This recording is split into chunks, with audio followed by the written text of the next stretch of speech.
I mean, the reality is that every time I uncover an effect in the U.S. and say, oh, look at this thing, look at the ways that we haven't perfectly adapted to our climate yet, I'm in the back of my mind thinking, and what about those billions of other people who don't have the capacity that we do to smooth these shocks?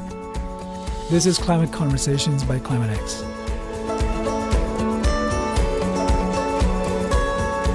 Welcome to Climate Conversations. I'm Rajesh Kasurangan. And I'm Kurt Newton. And today we are going to talk big. Big data. Big data. And big ideas. Big ideas. And how climate change is going to affect the way we sleep, the way we think and behave. Very, very complex, challenging questions. But, really brought down to the level of our individual experiences of climate change, too. Yes. Yeah. So all the way from micro to macro. Right on. And our guest, Nick Obradovich, is going to help us think through some of these topics. He's a research scientist here at MIT and also affiliations at Harvard. On to Nick. There's a very famous statement which says, I can disagree with your opinions, but I can't disagree with your facts. And facts, of course, come under the general framework of data. And in today's podcast, we have Mr. Data Science, Nick Obradovich, who is a research scientist at MIT's Media Lab and also affiliated with a couple of institutions at Harvard, the Harvard University Center for the Environment and the Kennedy School. Welcome, Nick. Oh, thanks for having me. So, Nick, I have this pop theory of how the climate collapse is going to happen. The collapse? The climate apocalypse. Okay. All right? Which is that as the world warms, we're all going to get hotter and angrier, and therefore, road rage will combine with heat rage, and we will just, I think that we'll become zombies and start fighting at each other. So it'll be an angry Mad Max with heat-caused zombies. There you go. Your view. And fewer cars, maybe. So, what do you think? Is this the likely end of civilization? I mean, I hope not. That doesn't sound like a very good way to go out. If we're going to go out, you're doing everything you can to help us imagine other futures. I working in this area, I think you have to day to day try to stay optimistic in order to get work done. So pondering the various apocalyptic futures that might occur in negative outcome scenarios is not exactly conducive in terms of being productive at solving the problem. Yeah. What brings you to climate work? What do you think are the challenges that you find particularly important or interesting? Yeah, so there's two questions there. What brought me to climate work, I think, really just boils down to generally me having a concern and an interest in using science to better the human condition.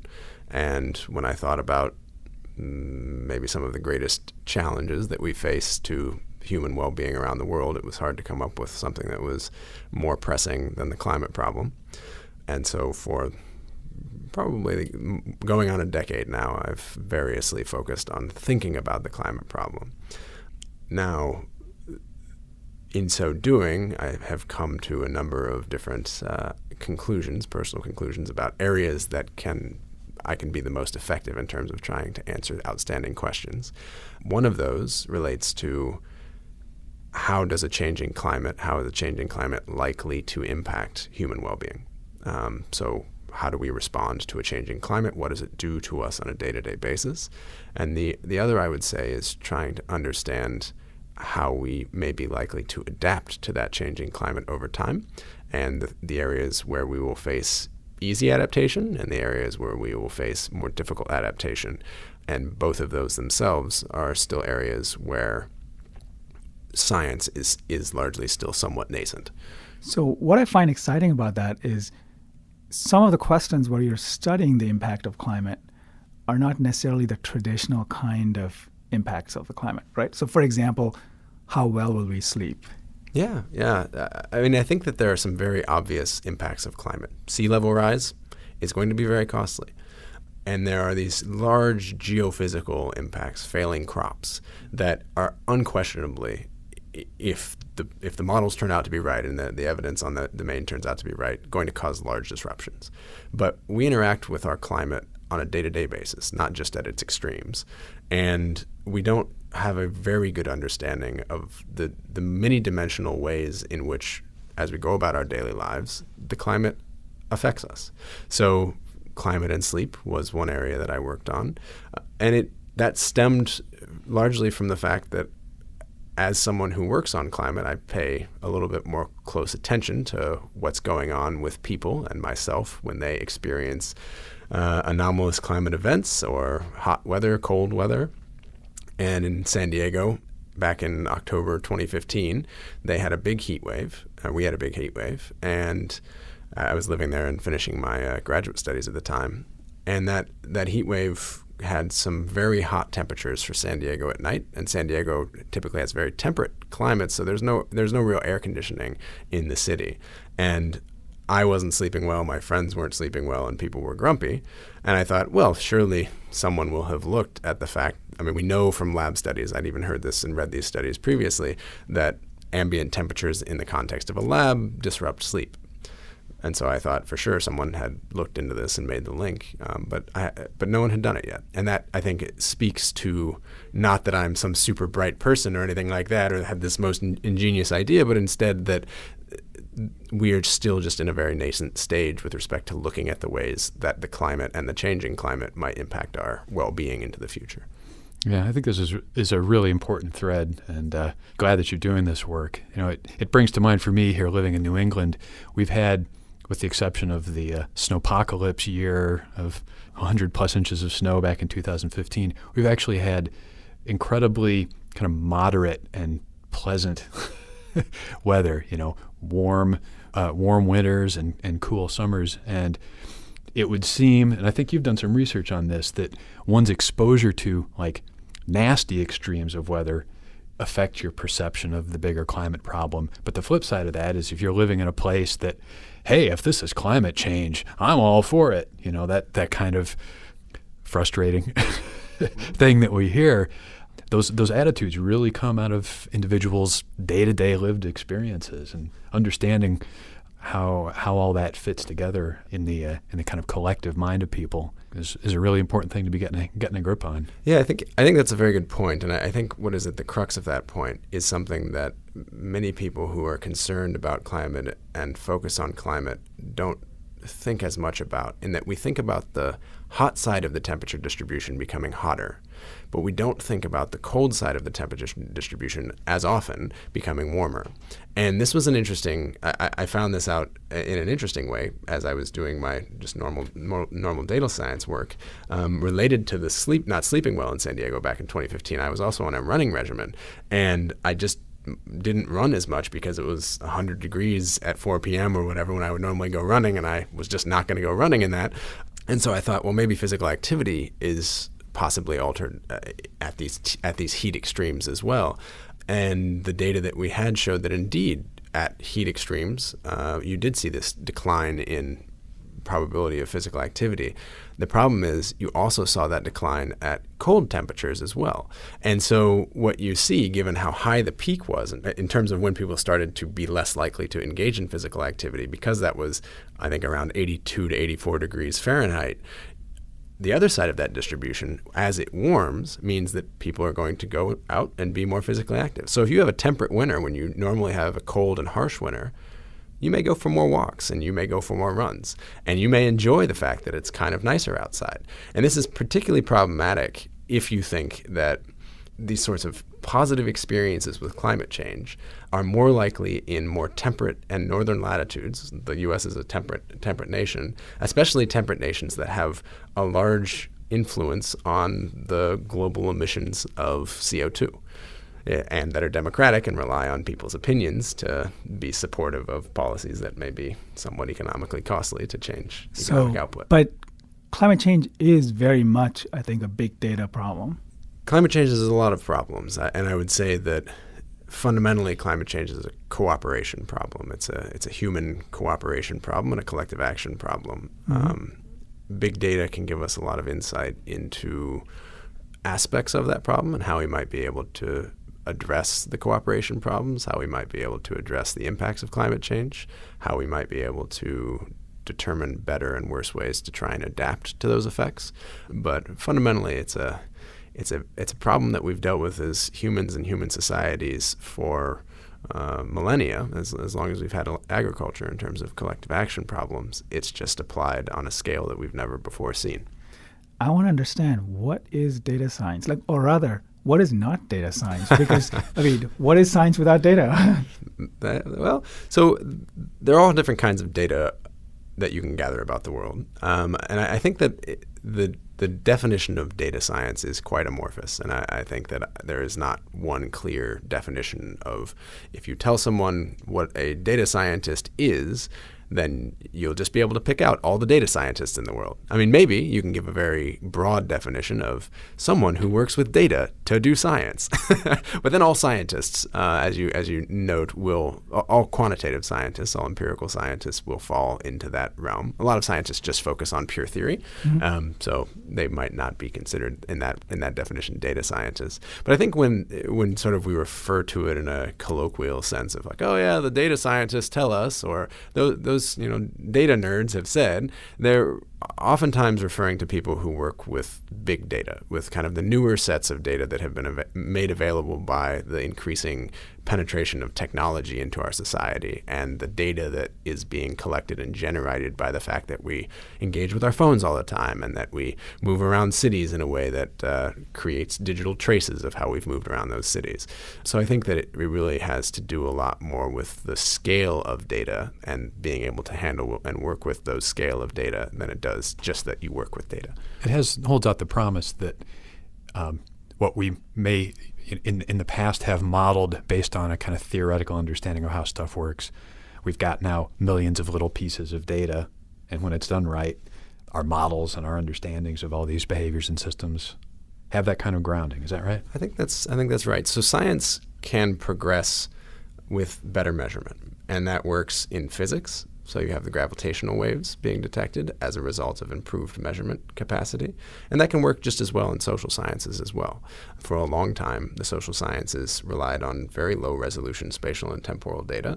And so a lot of the theories that we had that we wanted to test, we just couldn't. Can you unpack that? Spatial and temporal data? Yeah. So spatial data being data that we can tag in some form of space. So if, for example, you're on your phone and you're tweeting from your local cafe and you say, I want to tag that I'm at this local cafe to talk about how good the coffee is, that creates a spatial trace. It gives you some geolocation coordinates of where you were at that time.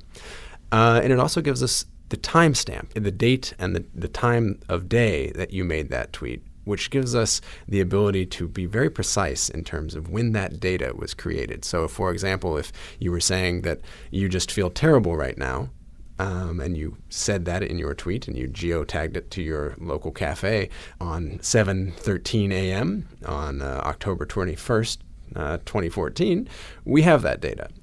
That's largely due to the fact that Twitter is a public data stream.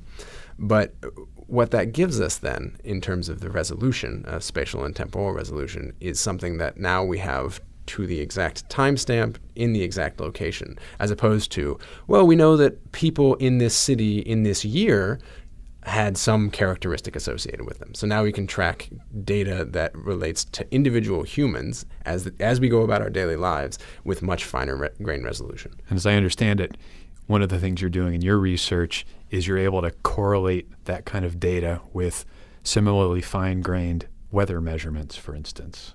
Yeah, right? Actually, at this point, in some of the projects, the weather measurements are the limiting resolution factor, right? In the sense that we have maybe even finer grain measures of people's locations than we do of the distribution of weather stations in a place. Now, there are some technical aspects related to why that's not hugely important, and mostly related to the fact that when you have weather in a city on a day, you have weather on a city in a day, and there's not a huge amount of variation within that city. Unless you're in Berkeley or someplace which has microclimates. Exactly. If you have microclimates, then you certainly can get, the worst winter that I ever spent was summer in San Francisco. Is a very famous quote. And last time I was in San Francisco, they hit 106 degrees, so it was not exactly the typical foggy cold. They hit the all-time heat record, actually, this past summer. So you take this kind of geotag data, Mhm. and what do you do with it? Well, it depends on what we're interested in. So maybe you look at, so if say you take Facebook data or Twitter data and you take people's status updates or their tweets and you want to know, ideally you want to know how people are feeling at that point in time. What you end up with are how people express words related to maybe how they're feeling. And you try and use algorithms to come up with sentiment scores for kind of the aggregate of tweets or for that user's tweets on a given day. And you want to see, for example, is it the case that when it's really hot out, our sentiment, our expressed well-being decreases? How do you, and this brings, I think, perhaps to one of the critiques of data science, which is that this kind of public data, like your Facebook updates or your Twitter updates, people may not necessarily be telling the truth about how they're feeling. Right. That's a huge, so if we talk about quality of measurement in science, that is one of the areas that data science still stands a lot to gain. And actually, I'm teaching a course here on research methods at the Media Lab. And that's something that I try to emphasize to my students very explicitly, is that big data doesn't solve measurement. It improves measurement, but you still have to be concerned about the underlying concept that you want to measure. And if it's emotion, then you need to be sure that you don't have a biased measure of emotion. So yeah, there are all sorts of different concepts with respect to data science. Data science is not a panacea. You can't forget to do the science portion of data science. So on a day-to-day basis, what are the kinds of problems do you think? So sleep is one of those things that will be affected, which happens to us every single day, I hope, right? What are the other things that social scientists study that can be tracked vis-a-vis the climate? I mean, realistically, every aspect of our behavior that is measured. So any way that we have data to look at something, whether it's your movement patterns, whether it's your mood, whether it's your voting behaviors in aggregate, whether it's your gross domestic product, whether it's the yields on your farms, all of the things that we have data on, because we have data on weather for the U.S. and reliable data from many places around the world, we can look at all of those things. And the interesting thing is that what we're finding with the social impacts of climate literature is that climate and weather does really impact humans on so many different dimensions. And if you think about it, it's things that oftentimes we may not even pay acute attention to. But if today I went out and it was hotter than normal and I kind of had to deal with the fact that I was, having to walk quickly to get to a meeting or something, and now I'm a little bit sweaty and I'm a little bit more stressed out, that I'm a little bit more disheveled, and all of these very small effects can do something that I think is an area where really we are lacking in the social impacts of climate, and that is understanding kind of the way that the effects that we've identified individually systematically work together. And maybe that's because the individual effects are themselves an effect of something else that we identified. So maybe, for example, with respect to sleep, maybe it's the fact that we've found that your mood declines in hot temperatures, and that stresses you out, or you have frustrating interactions with other people, and then before bed you're lying in bed and thinking to yourself, man, I really wish that I didn't say that, or man, I felt really stressed out at work today, and that has you kind of riled up, so you're not sleeping as well. Or maybe it's the direct effect of temperature on your circadian rhythm at night that then increases the probability that you have the next day negative interactions at work and are more grumpy in your expressed linguistic patterns and things like that. So we don't know the answer to those questions yet, and we don't know to what degree there are feedback mechanisms, positive feedback mechanisms with all these things. I think theoretically you could imagine that both of those things play off of one another in a positive feedback loop. And understanding those systems level, both causal mechanisms and systematic effects of all of this, systems level effects, are really important. And I think that's where a lot of research in this area is headed. Kind of, to me, brings to mind, brain research that goes on in MRI machines, and you give somebody a carefully constructed task, and a little region of the brain lights up. And it's like, oh, that's a piece of data. And now people, having done a whole bunch of those kind of studies, are now starting to knit it a little bit more together into something where I can just start to understand maybe some of the causal links and who's in charge of what.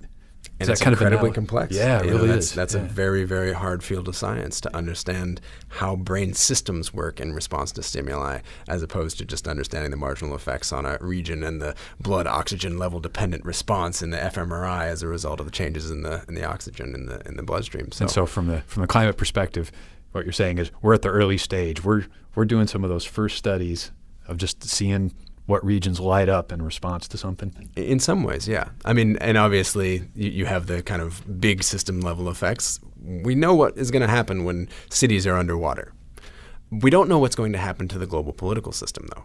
We don't know exactly what's going to happen with respect to conflict, with respect to international relations, with respect to domestic politics. And these are still big, open, systems-level questions that occur over longer time frames than do the micro-level questions with respect to individual sleep. But really, the reality is that all of these things are related. They're all related through time and space. We live in one big system. And understanding how all of that relates is a huge scientific task, regardless of any domain, whether it's in the brain or in society broadly.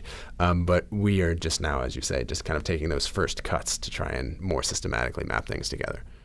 In my head, I'm imagining this apocalyptic version of the butterfly flapping its wings in the Amazon, right? So imagine, a butterfly flaps its wing just one more time than it normally does, and that heats up some molecules a little bit more than it should have, and so on and so forth, until it gets to some White House staffer who rushed into a meeting and insulted President Trump, who then, was so angry that he launched rockets against North Korea, and then the world ends. Thank you. Good night. I would say that the crux of that thought is it stems from the notion that the system we live in is very complex, and small perturbations to some aspects or one aspect of that system can dramatically change the trajectory of that system in the future. That's true. We live in that system. That makes doing science around that complex system all the harder. Right. And I'm assuming that climate change increases those perturbations, at least in some things. Yes, exactly. It is going to increase the degree to which we experience the unexpected, experience the non-normal, the thing that we haven't built our society around. And this is an interesting point in kind of the thought of climate adaptation. And we always talk about it in the sense that we will need to adapt to the new climate. And not very often is it talked about that we've already adapted to our climates, right? We exist in states of adaptation to climate. We wear coats in New England, and we don't wear coats in San Diego. I had to buy a coat when I moved here. We adapt to our climate with our infrastructure, with our behaviors. But we haven't done it perfectly, right? That's an important thing to understand when people say, oh, well, aren't we just going to perfectly adapt in the future? We haven't adapted to our current climates perfectly. If we had adapted to our current climates perfectly, we wouldn't observe any of the impacts of climate that we observe in our studies, right? You wouldn't be at all angrier when it was hotter in your location because you would have adapted some way to smooth your mood across those perturbations in weather that you were exposed to. You wouldn't notice a slowdown in your GDP because you would have figured out mechanisms to ensure that production went ahead regardless of the weather extremes or climate that they were exposed to. And so we're moving forward in having to adapt to these added perturbations that are going to make possibly complex outcomes occur as a result of this system.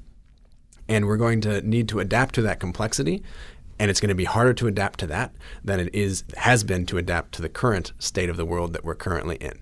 And we haven't adapted to that perfectly. There's been a running theme on the podcast about trying to understand like our deep foundational assumptions and frames of reference on things. And your research being based on, say big data availability makes me think that it's a little more attuned to the developed world, for instance, and maybe a little bit less so to less developed regions of the world. Is that a fair assessment? And if so, Definitely. What do we do about that? What could we do about that? That's a fantastic question. So the first part of my PhD studies, I actually did work on African political development, and I spent a number of months throughout various years in the field in sub-Saharan African countries, Malawi, Uganda, Ghana, South Africa, and I was interested in climate questions then. Primarily at the time, I was interested in how people thought about climate change in sub-Saharan Africa and how policymakers and politicians at the domestic level thought about climate policy. The somewhat depressing conclusion that that resulted from that work was that people, if they're aware about climate, are not concerned about it very much, and that the reality is that there's need for day-to-day improvements in basic development that may help with overall adaptation, but thinking about putting money into an investment that may pay 15-year dividends, the political will just wasn't there. But what I also saw doing that fieldwork and spending so much time in developing countries is because of what we were just talking about with respect to the fact that even in the U.S. we haven't perfectly adapted to our current climate, even though we're very wealthy relatively, we have great infrastructure, we have air conditioning and all of that.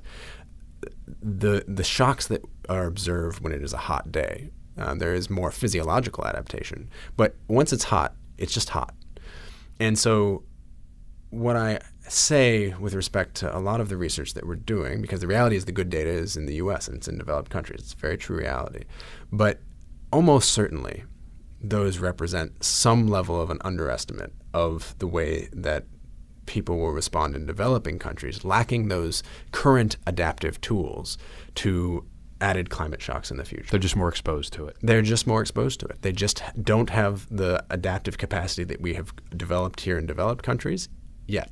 And they're going to continually, the effects that they're going to observe from a environmental standpoint are going to be harder and harsher to deal with.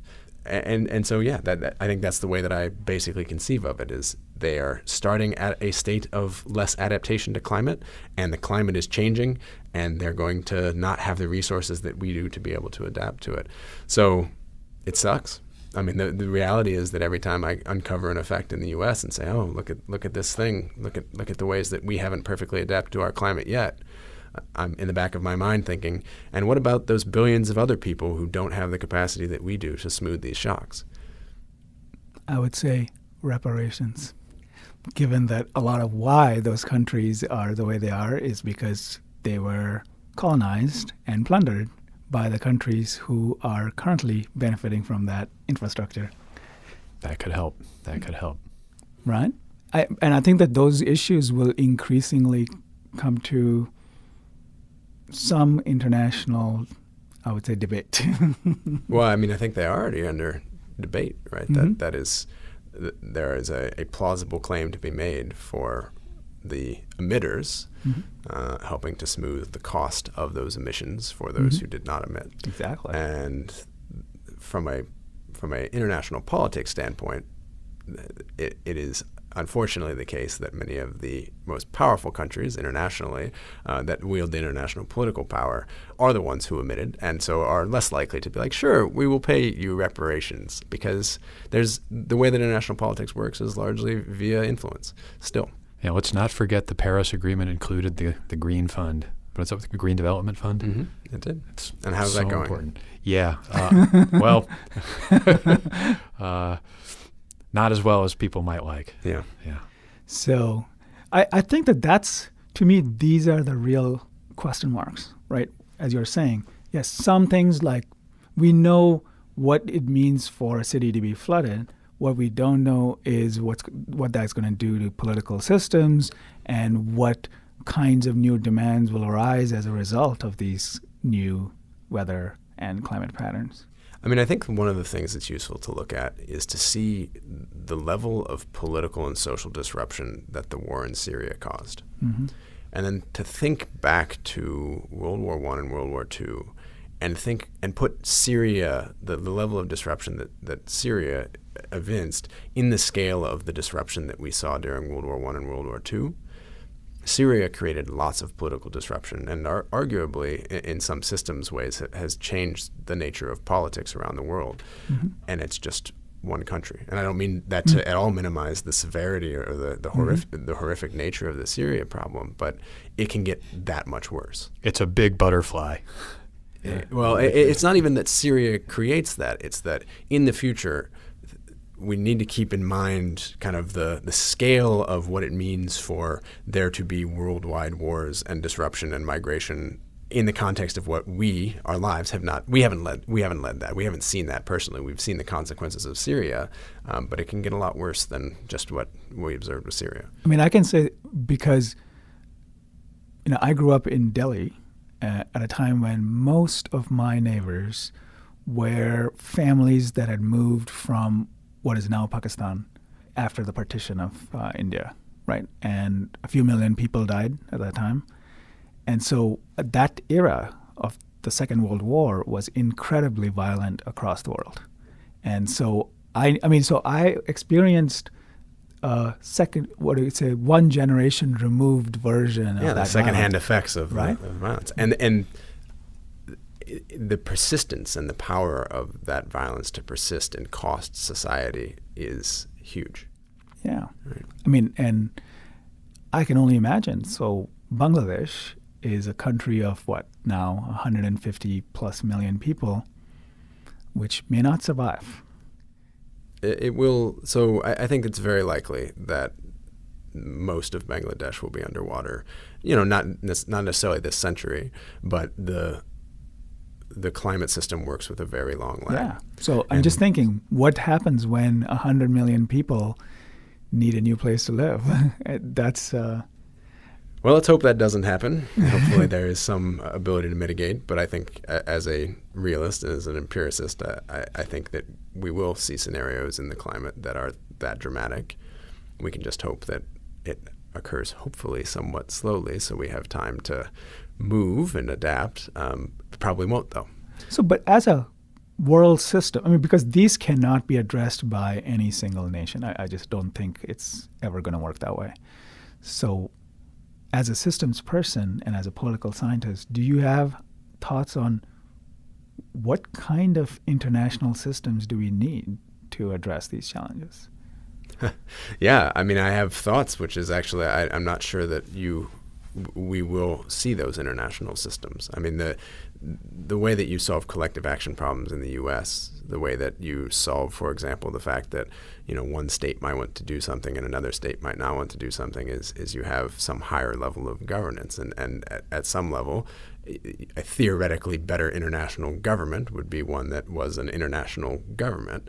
That's not going to happen. And there are lots of reasons that's not going to happen, but it's, I think, just really not, at least in the short term, going to happen. And I think it's less likely to happen the more destabilized countries and regions become. So I just don't see that as very likely to happen. And you said something briefly in your comment, which maybe I would actually hope is not the case, which is that no one country can solve it. And the reason why I would hope it's not the case is because one of the biggest ways that we avert the climate catastrophe is by placing some hope, and this is, it's sad that we have to place a lot of hope on this, but that we do come up with some technological solution to cost-effectively capture and store carbon. Because without a cost-effective solution to capture and store carbon, we are in a world of hurt. And if that technology is there, then arguably a rich country could just decide to invest lots of money to capture and store carbon. I would take probably trillions of dollars, even if it was relatively cheap. But that is one of the last best hopes that we realistically have, which is sad to say. A form of reparations. Yeah. I'll take that $1.5 trillion that we're spending on the F-35 strike fighter and redirect it to carbon sequestration. You with me? Yeah. And maybe a few other weapon systems to go with that too.